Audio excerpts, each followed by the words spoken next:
बहुत पहले की बात है, एक शिल्पकार मूर्ति बनाने के लिए जंगल में पत्थर ढूंढने गया।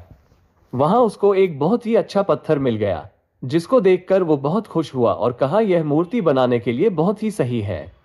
जब वो आ रहा था तो उसको एक और पत्थर मिला, उसने उस पत्थर को भी अपने साथ ले लिया। घर जाकर उसने पत्थर को उठाकर अपने औजारों से उस पर कारीगरी करनी शुरू कर दिया। औजारों की चोट जब पत्थर पर हुई तो वो पत्थर बोलने लगा कि मुझको छोड़ दो, इससे मुझे बहुत दर्द हो रहा है। अगर तुम मुझ पर चोट करोगे तो मैं बिखर कर अलग हो जाऊंगा। तुम किसी और पत्थर पर मूर्ति बना लो। पत्थर की बात सुनकर शिल्पकार को दया आ गई। उसने पत्थर को छोड़ दिया और दूसरे पत्थर को लेकर मूर्ति बनाने लगा। वो पत्थर कुछ नहीं बोला। कुछ समय में शिल्पकार ने उस पत्थर से बहुत अच्छी भगवान की मूर्ति बना दी। गांव के लोग मूर्ति बनने के बाद उसको लेने आए। उनने सोचा कि हमें नारियल फोड़ने के लिए एक और पत्थर की जरूरत होगी। उन्होंने वहां रखे पहले पत्थर को भी अपने साथ ले लिया। मूर्ति को ले जाकर उन्होंने मंदिर में सजा दिया और उसके सामने उसी पत्थर को रख दिया। अब जब भी कोई व्यक्ति मंदिर में दर्शन करने आता तो मूर्ति को फूलों से पूजा करता, दूध से स्नान कराता और उस पत्थर पर नारियल फोड़ता था।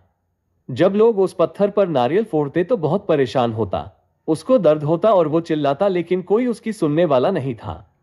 उस पत्थर ने मूर्ति बने पत्थर से बात करी और कहा कि तुम तो बड़े मजे से हो, लोग तो तुम्हारी पूजा करते हैं, तुमको दूध से स्नान कराते हैं और लड्डुओं का प्रसाद चढ़ाते हैं, लेकिन मेरी तो किस्मत ही खराब है, मुझ पर लोग नारियल फोड़ कर जाते हैं। इस पर मूर्ति बने पत्थर ने कहा कि जब शिल्पकार तुम पर कारीगरी कर रहा था, यदि तुम उस समय उसको नहीं रोकते तो आज मेरी जगह तुम होते, लेकिन तुमने आसान रास्ता चुना, इसलिए अभी तुम दुख उठा रहे हो। उस पत्थर को मूर्ति बने पत्थर की बात समझ आ गई थी। उसने कहा कि अब से मैं भी कोई शिकायत नहीं करूंगा। इसके बाद लोग आकर उस पर नारियल फोड़ते।